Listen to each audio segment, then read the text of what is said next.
Greetings. Hi, I'm Dr. Walter Jacobson, a board-certified psychiatrist, spiritual psychotherapist, and mastery of life mentor. A patient came in the other day and was distraught because her best friend had died the night before. And she was a mess. She was having a panic attack in my office, couldn't breathe. It was terrible. It's awful. Of course it is. Yeah.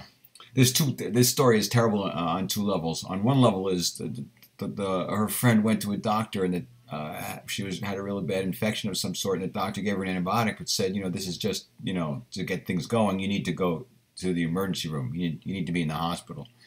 And she had been in the hospital a month before or so for sepsis, and it was such a terrible, unpleasant ordeal that she didn't want to go back to the hospital again, so she decided she wouldn't do it. Instead, she stayed home. And her husband checked on her periodically throughout the night, but then, in the morning, she was gone. Yeah. So, that's the only lesson. That lesson is, look, she obviously should have gone to the hospital.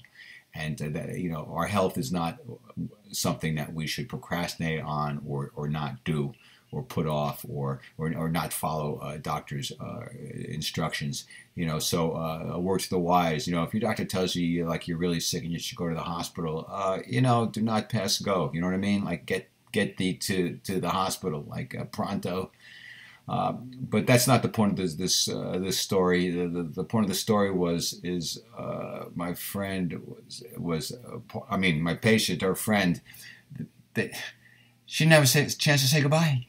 She didn't have a chance to say goodbye, and that really was an added component. Not simply, of course, she's going to grieve the loss and miss her best friend, but there was no kind of closure. She could have said goodbye, and she had seen her a month before, and so that was a blessing. But I guess my point to you is, look, we don't know what's going on here. We can be perfectly fit and look perfectly fit. That's more to the point. We can look well. We can look like there's no problem. And then suddenly out of nowhere, we're dead. You drop dead from a heart attack or a stroke, or you get hit by a bus. You're tweeting and you're walking to the crosswalk and you're dead. It's all, it can happen in a blink of an eye, and suddenly your best friend, your partner, your loved ones, they're gone. They're gone, and you're never going to see them again. Well, maybe you'll see them on the other side. That's another story.